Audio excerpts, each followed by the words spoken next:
నమస్కారం E6 breakfast news కి స్వాగతం. హెడ్లైన్ చూద్దాం.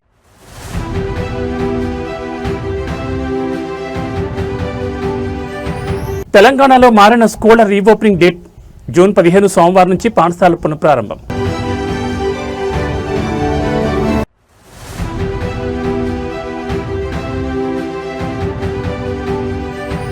హైడ్రా కూల్చివేతలపై సీఎం రేవంత్ రెడ్డి సంచలన వ్యాఖ్యలు. రాజకీయ రణరంగానికి కేంద్ర బిందువుగా మారిన హిట్లర్ ప్రస్తావన.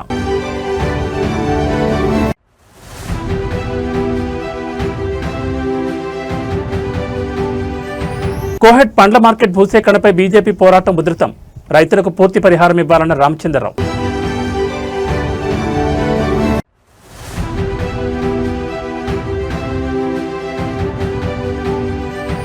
గోదావరి కావేరీ నదుల అనుసంధానంపై హరీష్ రావు ధ్వజం. తెలంగాణ జల హక్కులను కాలరాస్తున్నారని ఆరోపణ. ఇక వివరాలు చూస్తే తెలంగాణలోని పాఠశాల విద్యార్థులకు విద్యాశాఖ తీపి కబురు అందించింది. వేసవి సెలవుల అనంతరం రాష్ట్ర వ్యాప్తంగా ఉన్న పాఠశాలల పునఃప్రారంభ తేదీని మారుస్తూ ప్రభుత్వం అధికారిక ఉత్తర్వులు జారీ చేసింది. అకాడమిక్ క్యాలెండర్ ప్రకారం మొదట జూన్ 12 స్కూల్ తెరవాల్సి ఉండగా ఆ తేదీని జూన్ 15 సోమవారానికి పొడిగిస్తూ పాఠశాల విద్యాశాఖ డైరెక్టర్ డాక్టర్ ఈ నవీన్ నికోలస్ ఆదేశాలు ఇచ్చారు. షెడ్యూల్ ప్రకారం జూన్ 12 శుక్రవారం ఒక్కరోజు పాఠశాలలు ప్రారంభించినట్లయితే ఆ మరుసటి రోజు జూన్ 13 రెండో శనివారం, జూన్ 14 ఆదివారం సెలవులు వస్తాయి. కేవలం ఒకే ఒక్కరోజు క్లాసులు నిర్వహించి మళ్లీ 2 రోజులు సెలవులు ఇవ్వడం కంటే నేరుగా సోమవారం నుంచి అకాడమిక్ ఇయర్ ప్రారంభించడం సరైందని వివిధ వర్గాల నుంచి ప్రభుత్వానికి విజ్ఞప్తులు వచ్చాయి. వీటిని సానుకూలంగా పరిశీలించిన ప్రభుత్వం విద్యార్థులకు మరో 3 రోజులు అదనంగా సెలవులు లబ్ధి చేకూర్చింది. అయితే ఈ వాయిదా కారణంగా నష్టపోయే విద్యా సమయాన్ని భర్తీ చేసేందుకు విద్యాశాఖ ప్రత్యామ్నాయ మార్గాన్ని ప్రకటించింది. రాబోయే జూలై 11వ తేదీ రెండో శనివారం సాధారణంగా లభించే సెలవును రద్దు చేస్తూ ఆ రోజున అన్ని ప్రభుత్వ, ప్రైవేట్ పాఠశాలలు రెగ్యులర్ గా వర్కింగ్ డేగా పరిచయాలని స్పష్టం చేసింది. ఈ సవరించిన ఉత్తర్వులు రాష్ట్రంలోని అన్ని ప్రభుత్వ, ఎయిడెడ్ మరియు ప్రైవేట్ యాజమాన్యాల పాఠశాలకు వర్తిస్తాయని విద్యాశాఖ స్పష్టం చేసింది. జూన్ 15 పాఠశాలలు తెరిచే నాటికి విద్యార్థులకు అవసరమైన పాఠ్యపుస్తకాలు, యూనిఫామ్ సిద్ధం చేయాలని క్షేత్రస్థాయి అధికారులను ఆదేశించారు.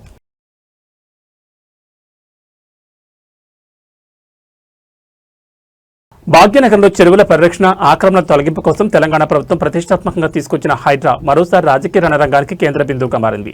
బెంగళూరులో జరిగిన ఒక కాన్క్లేవ్లో ముఖ్యమంత్రి రేవంత్ రెడ్డి హైడ్రా కూల్చివేతలపై చేసిన సంచలన వ్యాఖ్యలు ఇప్పుడు దేశవ్యాప్తంగా తీవ్ర చర్చకు దారితీశాయి.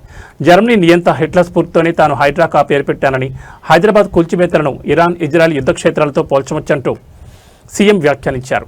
ఈ కామెంట్స్ పై అటు బీజేపీ, ఇటు బీఆర్ఎస్ రెండు తీవ్రస్థాయిలో విరుచుపడుతున్నాయి. బెంగళూరులో జరిగిన ఒక సదస్సులో హైదరాబాద్ అభివృద్ధి, పర్యావరణ సవాళ్లపై సీఎం రేవంత్ రెడ్డి మాట్లాడారు. ఈ క్రమంలో హైడ్రా పుట్టుకను వివరిస్తూ జర్మనీ నియంత అడాల్ఫ్ హిట్లర్కు హైడ్రా అనే పదంపై ఉన్న ఇష్టాన్ని గుర్తు చేశారు.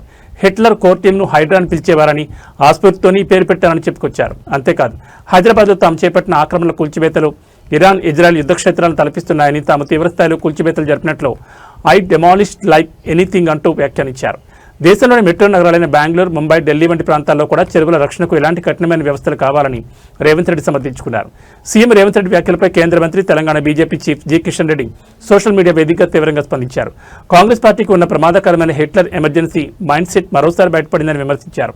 హైదరాబాద్ కూల్చివేతలను యుద్ధ క్షేత్రాలతో పోల్చడం దారుణమని, గతంలో తెలంగాణ హైకోర్టు సైతం హైడ్రా చర్యలను యుద్ధ వాతావరణంగా అభివర్ణించిందని గుర్తు చేశారు. రేవంత్ రెడ్డి తక్షణమే తెలంగాణ ప్రజలకు బేషరతుగా క్షమాపణ చెప్పాలని కిషన్ రెడ్డి డిమాండ్ చేశారు. I've demolished like anything. You go and Google, you can see Iran, you can say Israel or anything, you can compare with those demolitions and these demolitions. తెలంగాణలో అంతర్జాతీయ పండ్ల మార్కెట్ ఏర్పాటుకు సంబంధించి సాగుతున్న భూసేకరణ వివాదంపై భారతీయ జనతా పార్టీ తన రాజకీయ పోరాటాన్ని ఉధృతం చేసింది.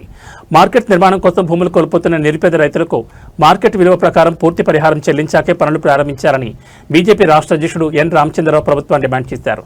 రైతులు గొంతు నొక్కి వారిని రోడ్డున పడేసి ఎలాంటి అభివృద్ధి ప్రాజెక్టులు చేపట్టినా బీజేపీ ఊరుకోదని ఆయన హెచ్చరించారు. హైదరాబాద్ శివార్లోని గడ్డన్నార మార్కెట్ ప్రత్యామ్నాయంగా కోహెడ లేదా దానికి అనుబంధ ప్రాంతాల్లో మెగా ఫ్రూట్ మార్కెట్ ఏర్పాటుకు ప్రభుత్వం వేగంగా అడుగులు వేస్తోంది. అయితే ఈ ప్రక్రియలో స్థానిక రైతులు, అసైన్డ్ భూములదారులకు తీవ్ర అన్యాయం జరుగుతోందని రామచంద్ర ఆరోపించారు. 3 పంటలు పండే విలువైన భూములను ప్రాజెక్టుల పేరుతో సేకరిస్తున్నప్పుడు రైతులకు మార్కెట్ రేట్ కంటే ఎక్కువ నష్టపరిహారం ఇవ్వాల్సిన బాధ్యత ప్రభుత్వంపై ఉందన్నారు. చాలా చోట్ల రైతులకు ముందస్తు నోటీసులు ఇవ్వకుండా, పరిహారం ఖాతాలో జమ చేయకుండానే సర్వేలు చేయడం, బోర్డులు నిర్మించడం దారుణమని మండిపడ్డారు. బాధితులకు న్యాయం జరిగే వరకు బీజేపీ రైతు విభాగం ఆధ్వర్యంలో కలెక్టరేట్ల ముట్టడికి కూడా వెనుకాడబోమని ఆయన స్పష్టం చేశారు. అభివృద్ధికి తాము వ్యతిరేకం కాదని, కానీ ఆ అభివృద్ధి సామాన్య అన్నదాతల కన్నీళ్లపై జరగకూడదన్నదే తమ వాదనని రామచంద్రరావు పునరుద్ఘాటించారు. ప్రభుత్వం తక్షణమే స్పందించి రైతులతో ఉన్నత స్థాయి సమీక్ష ఏర్పాటు చేయాలని కోరారు. Fruit market already fruit market existing ఉన్నది. ఆ పక్కన ఉన్నటువంటి భూమిని ఈరోజు సేకరించి ఆ భూమిని రియల్ ఎస్టేట్గా మార్చి రైతులకు నష్టపరిచి నిన్న దాని యొక్క ప్రారంభోత్సవానికి వచ్చే ముందు ఆ ప్రాంతంలో ఉన్న రైతులందరినీ కూడా అరెస్ట్ చేశారు. అందరినీ పోలీసు నిర్బంధించారు. మళ్ళీ సాయంకాలం పూట రేవంత్ రెడ్డి గారు పోయిన తర్వాత మళ్ళీ వదిలిపెట్టారు. అంటే మీ యొక్క పాలనలో రైతులకు మీరు ధాన్యాలు కొనట్లేదు వేరే మాట, భూములు గుంజుకునేది నష్టపరిహారం ఇవ్వకుండా ఇది ఎక్కడ న్యాయం చేస్తున్నారు రేవంత్ రెడ్డి గారిని అడుగుతా ఉన్నాను.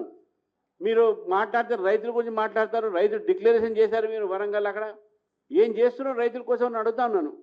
రైతులకు నష్టపరిహారం చేసిన తర్వాతనే అక్కడ ఫ్రూట్ మార్కెట్ పెట్టాలి, అప్పటి వరకు మీరు పెట్టడానికి వీలు లేదని చెప్పేసి భారతీయ జనతా పార్టీ డిమాండ్ చేస్తూ ఉంది ఈరోజు. తెలంగాణ జలహక్కుల చుట్టూ సాగుతున్న రాజకీయాలు మరోసారి తీవ్ర రూపం దాల్చాయి. కేంద్ర ప్రభుత్వం ప్రతిష్టాత్మకంగా భావిస్తున్న గోదావరి కావేరీ నదుల అనుసంధానం పేరుతో తెలంగాణ రాష్ట్రానికి తీవ్ర అన్యాయం జరుగుతుందని మాజీ మంత్రి బీఆర్ఎస్ సీనియర్ నేత తన్నీర్ హరీష్ ఆరోపించారు. తెలంగాణలోని ప్రాజెక్టులకు ఇక్కడి సాగునీటి అవసరాలకు పూర్తి స్థాయిలో గ్యారంటీ ఇవ్వకుండా గోదావరి మిగులు జలాలను కావేరీ బేసిన్కు తరలించేందుకు జరుగుతున్న కసరత్తును ఆయన తీవ్రంగా తప్పుపట్టారు. దేశంలోని నదుల అనుసంధానంలో భాగంగా గోదావరి నదిపై ఉన్న ఇచ్చెంపల్లి లేదా కాళేశ్వరం పరివాహక ప్రాంతాల నుంచి నీటిని కృష్ణా బేసిన్ మీదుగా కావేరీ నదికి తరలించేందుకు కేంద్ర జలశక్తి శాఖ రోడ్ మ్యాప్ సిద్ధం చేస్తోంది. దీనిపై హరీష్ రావు తీవ్ర అభ్యంతరం వ్యక్తం చేశారు. తెలంగాణలో సాగు తాగునీటి అవసరాలు ఇంకా పూర్తిగా తీరలేదని, ముఖ్యంగా ఉత్తర దక్షిణ తెలంగాణలోని లక్షలాది ఎకరాలకు నీరందించే ప్రాజెక్టుల నిర్మాణంలో ఉన్నాయని గుర్తు చేశారు. మన అవసరాలు పక్కన పెట్టి పక్క రాష్ట్రాలకు నీటిని తరలించేందుకు కేంద్రం ఉత్సాహం చూపిస్తుంటే రాష్ట్రంలోని కాంగ్రెస్ ప్రభుత్వం నోరు మెదపకపోవడం దారుణమన్నారు. గోదావరిలో అసలు మిగులు జలాలు ఎక్కడున్నాయో కేంద్రం స్పష్టం చేయాలని, తెలంగాణ ప్రయోజనాలకు నష్టం వాటిల్తే చూస్తూ ఊరుకోబోమని హెచ్చరించారు. నదుల అనుసంధానానికి తాము సూత్రప్రాయంగా వ్యతిరేకం కాదని, అయితే బేసిన్లోని లోయర్ రిపేరియన్ రాష్ట్రమైన తెలంగాణ హక్కులను కాలరాస్తూ ప్రాజెక్టులు నిర్మిస్తే సహించేది లేదని హరీష్ రావు స్పష్టం చేశారు. ఈ విషయంలో రాష్ట్ర ప్రభుత్వం తక్షణమే అఖిలపక్ష సమావేశాన్ని ఏర్పాటు చేసి ఢిల్లీపై ఒత్తిడి తీసుకురావాలని డిమాండ్ చేశారు. ఇంటర్లింకింగ్ ఆఫ్ రివర్స్ పేరిట గోదావరి కావేరీ అనుసంధానము అనేటువంటి ఒక మూడో విషయాన్ని ఇలా ఆంధ్రప్రదేశ్ మూడవ ప్రయత్నాన్ని చేస్తూ ఉంది. గతంలో ఈ గోదావరి కావేరీకి సంబంధించి కొత్తగా ఎన్డీఏ ప్రభుత్వం అధికారంలోకి వచ్చిన 2014 నుంచి ఈ అంశం తెర మీదకి వచ్చింది. 2014 నుంచి 23 వరకు బీఆర్ఎస్ పార్టీ అధికారంలో ఉంది. ఆ రోజు మేము అనేక సమావేశాలకు వెళ్ళినప్పుడు ఎప్పుడు మేము ఏం చెప్పేవాళ్ళము, ఇంటర్లింకింగ్ ఆఫ్ రివర్స్ ఓకే, ముందు మా రాష్ట్ర అవసరాలు తీరిన తర్వాత ట్రిబ్యునల్ మాకు కేటాయించిన 968 టీఎంసీల ప్రాజెక్టుల టీఏసీ క్లియర్ అయిన తర్వాతనే ఇంటర్లింకింగ్ ఆఫ్ రివర్స్ మాట్లాడండి. ఇప్పుడు ఏం జరుగుతుంది, ఇక తెలంగాణ నుంచి తీసుకుపోవడం లేదు. ఇక Polavaram to Nallamalla Sagar to grand anicut Kaveri తీసుకుపోతాం అంటే మొత్తం తెలంగాణ రాష్ట్రాన్నే ఎలిమినేట్ చేసేటువంటి కుట్ర మూడవ ప్రయత్నం ఇప్పుడు ఆంధ్రప్రదేశ్ తెర మీదకి తెచ్చింది. యాదాద్రి భువనగిరి జిల్లా బీబీనగర్ మండలం కొండమడు గ్రామంలో ఘనంగా భారత రాజ్యాంగ నిర్మాత డాక్టర్ బిఆర్ అంబేద్కర్ విగ్రహానికి 50వ వారం జ్ఞానమాల కార్యక్రమం జరిగింది. ఈ కార్యక్రమంలో ఎంఆర్పీఎస్ గ్రామశాఖ ఆధ్వర్యంలో డాక్టర్ బిఆర్ అంబేద్కర్ విగ్రహానికి 50వ వారం జ్ఞానమాల కార్యక్రమం ఘనంగా నిర్వహించారు. ఈ కార్యక్రమంలో ఎంఆర్పీఎస్ నాయకులు మాట్లాడుతూ డాక్టర్ బిఆర్ అంబేద్కర్ ఆలోచన విధానాన్ని, ఆశయాలను ప్రజల్లోకి తీసుకెళ్లడానికి ఈ జ్ఞానమాల కార్యక్రమం ఎంతగానో ఉపయోగపడుతుందని, నేటి యువత డాక్టర్ బిఆర్ అంబేద్కర్ ఆశయాలను అనుసరించి ఉన్నత చదువులు చదివి ఉన్నత స్థాయికి ఎదగాలని తెలిపారు. అంబేద్కర్ తన యొక్క జ్ఞానంతో ప్రపంచ మేధావిగా గుర్తింపు పొందారన్నారు. నేటి యువత మహనీయుల అడుగుచాడలో నడవాలని అన్నారు. ప్రజలందరూ ఈ జ్ఞానమాల కార్యక్రమంలో ప్రతి ఆదివారం పాల్గొనాలని తెలిపారు. ఈ కార్యక్రమంలో కొండమడుగు ఎంఆర్పీఎస్ గ్రామశాఖ అధ్యక్షులు, వార్డు సభ్యులు కాడిగళ్ల బాబురావు, మాజీ దేవస్థాన కమిటీ చైర్మన్ భూషపాక మల్లేష్, బొడ్డు శివబాబు, మంద సుదర్శన్, చిలకలగూడెం బాలరాజ్, నవదీప్ తదితరులు పాల్గొన్నారు.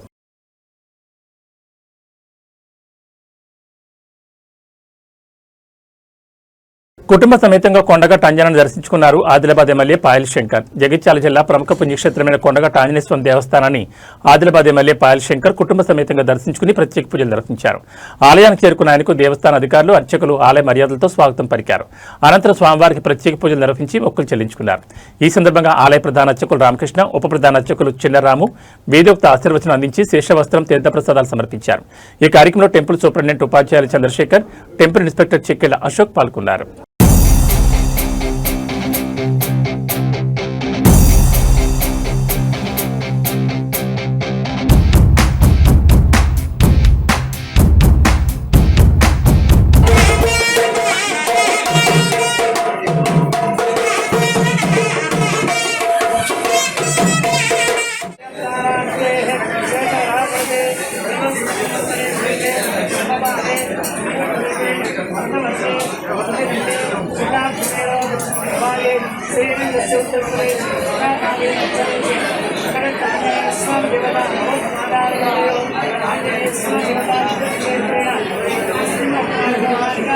దిశా రమేష్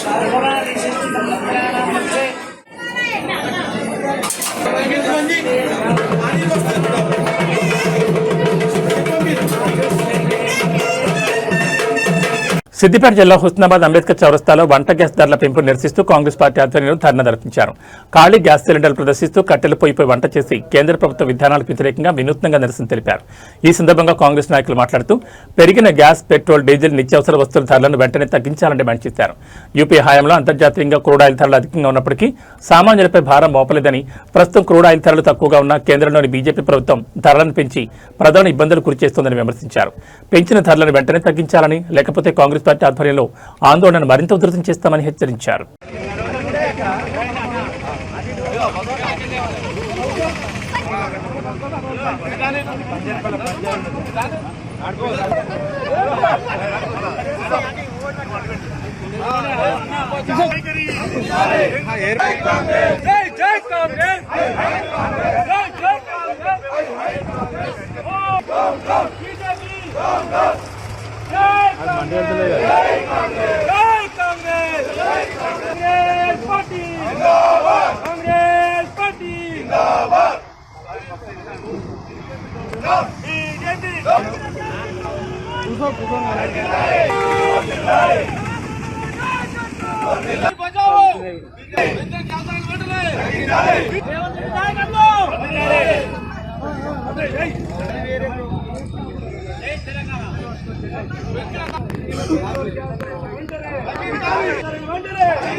కౌంట్లో తీసుకో అయ్యా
రోజు కేంద్ర ప్రభుత్వము పేదలపై పెను భారాన్ని మోపుతుంది.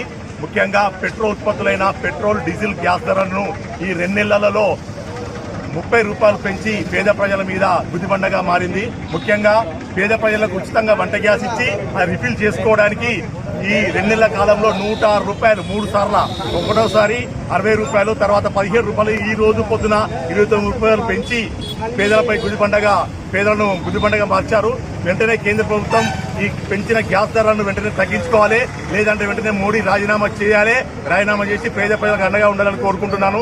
కంటోన్మెంట్ ఎమ్మెల్యే గణేష్ నియోజకవర్గ మహిళలకు చీరలు పంపిణీ చేశారు. బొల్లారం రిసాల బజార్లోని అంబేద్కర్ కమ్యూనిటీ హాల్లో నిర్వహించిన కార్యక్రమంలో ఆయన మహిళలకు చీరలు అందజేశారు. ఈ సందర్భంగా ఎమ్మెల్యే గణేష్ మాట్లాడుతూ ముఖ్యమంత్రి రేవంత్ రెడ్డి నాయకత్వంలోని రాష్ట్ర ప్రభుత్వం మహిళా సాధికారతకు అత్యంత ప్రాధాన్యత ఇస్తుందని తెలిపారు. మహిళలను ఆర్థికంగా బలోపేతం చేసి స్వయం ఉపాధి అవకాశాలు కల్పించడం ద్వారా వారిని కోటీశ్వర్లుగా తీర్చిదిద్దాలనే లక్ష్యంతో ప్రభుత్వం పనిచేస్తుందని పేర్కొన్నారు.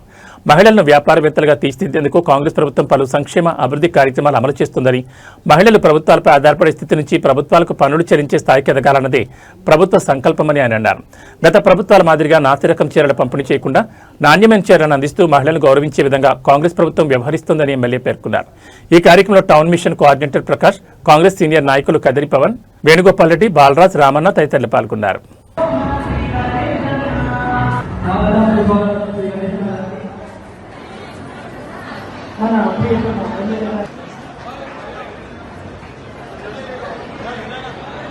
20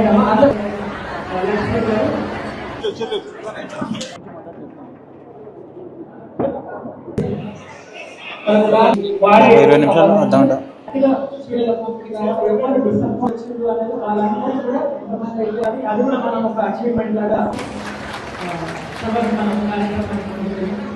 ఏమనుకోకండి. వస్తున్నప్పుడు అక్కడ అడిగింది ఎక్కడ పోతున్నా నెక్స్ట్ ప్రోగ్రామ్ అంటే మహిళలకు చీరలు ఇస్తున్నాము డిస్ట్రిబ్యూషన్ కార్యక్రమంలో వెళ్తున్నానని చెప్తే ఇప్పుడేంది చీరలు ఇవ్వడం, ముందైతే వేరే టైం ఇస్తుంటే కదా ఇప్పుడు చీరలు ఇవ్వడం అంటే ఒక అతను ఏం చెప్పిండు, వారికి కూడా నేను ఏం చెప్పిన అంటే తెలంగాణ రాష్ట్రం ఏర్పడింది జూన్ నెలలో జూన్ 2కి. ఆ రోజు బోయిన్పల్లిలో మొట్టమొదటిగా మన కంటోన్మెంట్లో చీరల డిస్ట్రిబ్యూషన్ కార్యక్రమం అయింది. అందరికీ కృతజ్ఞతలు తెలపడానికి గౌరవ ముఖ్యమంత్రి రేవంత్ రెడ్డి గారు మన తెలంగాణ రాష్ట్రం ఫార్మేషన్ డే నాడు మహిళలకి కానుకగా మంచి చీరలు ఇస్తున్నారు, ఆ చీరలు పంపిణీ చేయడానికి వెళ్తున్నాను అని చెప్పడం జరిగింది. ఈ రోజు చీరలు ఇవ్వడం కారణం మన తెలంగాణ రాష్ట్రం ఏర్పడింది జూన్ 2 నాడు కాబట్టి ఆ రోజు నుంచి మహిళలందరికీ ముఖ్యమంత్రి గారు కానుకగా మంచి చీరలు ఇస్తారు. మీకు అందరికీ తెలుసు గతంలో చీరలు ఎట్లున్నాయమ్మా. ఇప్పుడు ఇక్కడ చీరలు కట్టుకున్న వాళ్ళు చాలా మందిని అడిగితే ఏం చెప్తున్నారంటే అప్పుడు చీరలు ఇస్తే స్టీల్ డబ్బాలకు తీసుకోవడానికి చీరలు ఇస్తుండే, లేకుంటే పరదలకు కట్టుకోవడానికి, లేకుంటే పొలంల బార్డర్గా పెట్టుకున్నాము, వేరే వేరే దానికి వంట వేడి ఉంటే దించడానికి పొయ్యి మీద దానికి వాడుకున్నాం. ఇప్పుడు ఇచ్చే చీరలు మాకు గౌరవం ఇచ్చిన విధంగా ఉందని ప్రతి మహిళ చెప్తుంటే చాలా సంతోషంగా అనిపిస్తుంది. మహిళలను గౌరవించే సాంప్రదాయం మన తెలంగాణ. అలాంటిది మహిళలను అవమానపరిచే విధంగా కేసీఆర్ గారు సూరత్ నుంచి చీరలు తీసుకొచ్చి, అది కూడా తూకంలో తీసుకొచ్చి, కమిషన్ల గురించి తీసుకొచ్చి కట్టుకోకుండా అవమానపరిచంగా చీరలుండే. ఈ రాష్ట్ర ప్రభుత్వం ప్రతిష్టాత్మకంగా నిర్వహిస్తున్న యోగాంధ్ర 2026 కార్యక్రమం ఆదివారం నుంచి రాష్ట్ర వ్యాప్తంగా ప్రారంభమైంది. కాకినాడ జిల్లాలో ఈ కార్యక్రమాన్ని జాయింట్ కలెక్టర్ అపూర్వ భరత్ ప్రారంభించారు. అంతర్జాతీయ యోగా దినోత్సవాన్ని పురస్కరించుకుని నిర్వహిస్తున్న యోగాంధ్ర 2026 కార్యక్రమాలు నేటి నుంచి ఈ నెల 21వ తేదీ వరకు కొనసాగనున్నాయి. గ్రామ స్థాయి నుంచి జిల్లా స్థాయి వరకు యోగా శిక్షణలు, అవగాహన కార్యక్రమాలు నిర్వహించనున్నట్లు అధికారులు తెలిపారు. ఈ సందర్భంగా కాకినాడ కలెక్టరేట్ వద్ద ఏర్పాటు చేసిన యోగా అవగాహన ర్యాలీని జాయింట్ కలెక్టర్ అపూర్వ భరత్ జెండా ఊపి ప్రారంభించారు. కలెక్టరేట్ నుంచి రాజా ట్యాంక్ వరకు సాగిన ఈ ర్యాలీలో అధికారులు, విద్యార్థులు, యోగా సాధకులు, స్వచ్ఛంద సంస్థల ప్రతినిధులు పెద్ద సంఖ్యలో పాల్గొన్నారు. అనంతరం 3 లైట్ల జంక్షన్ వద్ద రోడ్డుపైన యోగాసనాలు ప్రదర్శించి యోగా ప్రాముఖ్యతను ప్రజలకు తెలియజేశారు. యోగా ద్వారా శారీరక, మానసిక ఆరోగ్యం మెరుగుపడుతుందని అధికారులు పేర్కొన్నారు. ఈ కార్యక్రమంలో కాకినాడ నగరపాలక సంస్థ కమిషనర్ సత్యనారాయణ, ఆయుష్ శాఖ ప్రతినిధులు, వివిధ శాఖల అధికారులు పాల్గొని యోగాంధ్ర 2026 కార్యక్రమాల లక్ష్యాలను వివరించారు. అందరికీ స్వాగతం. ఆయుష్ డిపార్ట్మెంట్ తరఫున ఈరోజు అందరినీ స్వాగతిస్తున్నాము.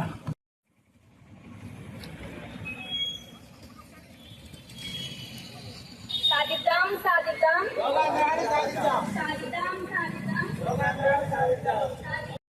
యథా పూర్వే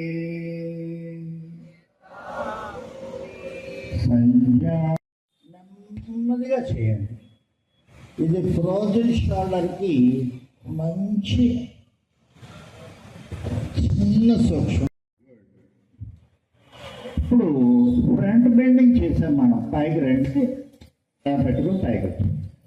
ఇప్పుడు బ్యాక్ బెండింగ్ చేస్తాం, అర్ధచంద. అన్నింటినీ కూడా ఫ్లెక్సిబుల్గా తయారు చేసుకోవడం కోసం మనం చేసేటటువంటిది ఈ సూక్ష్మ వ్యాయామాలు. ఈ సూక్ష్మ వ్యాయామాల్ని తల నుంచి కాళ్ళ వరకు చేయొచ్చు. కాళ్ళ ఈ ఆసనాన్ని గుర్తు అయ్యాక 5 నుంచి 5 నిమిషాలు, 5 నిమిషాల నుంచి 5 నిమిషాలు. కాళ్ళని మీ నడుము ఎంత వెడల్పుందో అంత వెడల్పు పెట్టుకోవాలి. వెరీ గుడ్, చాలా బాగా పెడుతున్నారు. రైట్తో పెంచండి, లెఫ్ట్తో వదలండి. ఇది నమస్కారం అండి. నేను ఆయుష్ డిపార్ట్మెంట్ డిస్ట్రిక్ట్ ఆయుష్ ఆఫీసర్గా ప్రస్తుతం యోగా ఆంధ్రాను కాకినాడ జిల్లాలో నిర్వహించడం కొరకు నియమితమైనాను. ముందుగా ఆయుష్ తరఫున మీ అందరికీ స్వాగతం అండి. స్వస్థస్య స్వాస్థ్య రక్షణం ఆతురస్య వికార ప్రశమనం అనేది ఆయుర్వేదం యొక్క ముఖ్య ఉద్దేశము. మరియు హితాహితం సుఖం దుఃఖం ఆయుస్తస్య హితాహితం మానంచ తచ్చ యత్రోక్తం ఆయుర్వేద సౌచ్యతే అన్నారు. ఏది మనకి హితకరము, ఏది మనకి అహితకరము, ఏది మనకి సుఖాన్ని కలిగిస్తుంది, ఏది మనకి దుఃఖాన్ని కలిగిస్తుంది, ఈ విషయాలన్నీ ఏ శాస్త్రంలోనైతే చెప్పబడిందో అదే ఆయుర్వేదము. ఆ ఆయుర్వేదంలో ముఖ్య భాగమైన యోగా ద్వారా జనాల్లో ఈ సంవత్సరం థీమ్ అయిన healthy yoga for healthy ageing అనే థీమ్, అంటే యోగా ద్వారా మంచి వయసును మడలటం అనేది మంచి. జనసేన నాయకులు ఎన్ఆర్ఐ శశి కాకినాడ నందు నూతన గృహాన్ని మరియు కార్యాలయాన్ని ప్రారంభించడం జరిగింది. ఈ సందర్భంగా ఎన్ఆర్ఐ శశి మాట్లాడుతూ కాకినాడలో పిఠాపురం అతి సమీపంలో కార్యక్రమాలు చేపట్టేందుకు అన్నింటికీ చదువుగా ఉండేందుకు నూతన గృహాన్ని మరియు కార్యాలయాన్ని ప్రారంభించామని, అక్కడి నుంచి అందరికీ అందుబాటులో ఉంటామని అన్నారు. ఈ కార్యాలయం పెట్టడానికి కారణం ఏంటని ప్రశ్నించగా జనసేన పార్టీ గెలిచిన తర్వాత పలుమార్లు పిఠాపురం సందర్శించడం జరిగిందని, ఆ సందర్భంగా చాలా మంది నాయకులు, అన్ని వర్గాలకు సంబంధించిన నాయకులు ఎప్పుడు శశి మీరు మాకు అందుబాటులో ఉండాలని కోరగా ఆ సందర్భంలో కుదరక ఇప్పుడు దాన్ని పురస్కరించుకుని గృహం మరియు కార్యాలయం ప్రారంభించామని తెలిపారు. ముందు ప్రతి ఒక్కరికి అందుబాటులో ఉంటూ సహాయ సహకారాలు అందిస్తానని అన్నారు. ఈ కార్యక్రమానికి జనసేన నాయకులు, అభిమానులు, బంధుమిత్రులు, స్నేహితులు, వీర మహిళలు తదితరులు అధిక సంఖ్యలో పాల్గొన్నారు.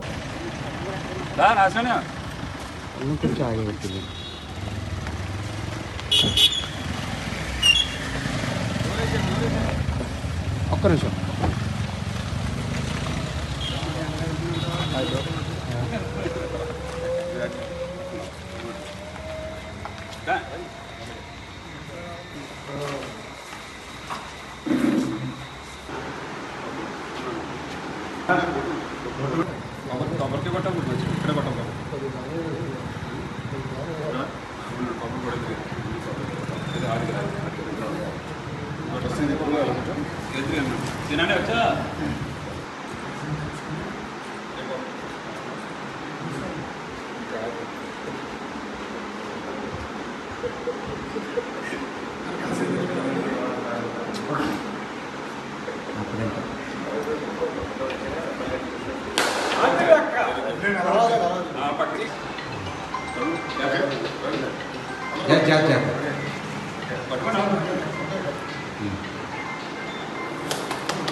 అంటే రూమ్లోకి వెళ్ళాం, జస్ట్ పైన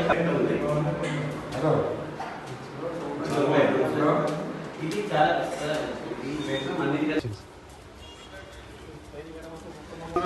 చాలా ఉండడం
ओम भूर्भुवस्वतस्सवितुर्वरेण्यं धियो यो नः प्रचोदयात्।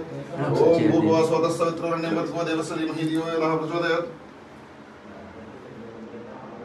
నరదోష నివారణి ప్రతి ఒక్కరికి మంచి జరుగుగాక. పిఠాపురం, కాకినాడ, పత్తిపాడు జిల్లాలో ఉన్నటువంటి నా బంధుమిత్రులందరికీ నా సోదరులందరికీ మంచి రోజు కాక.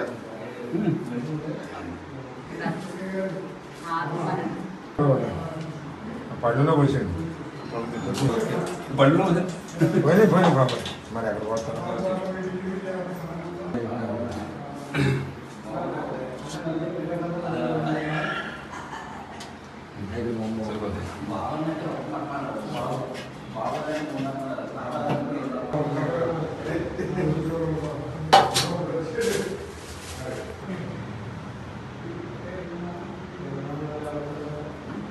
ఏబీ బులెటిన్ విశేషాలు. నమస్కారం.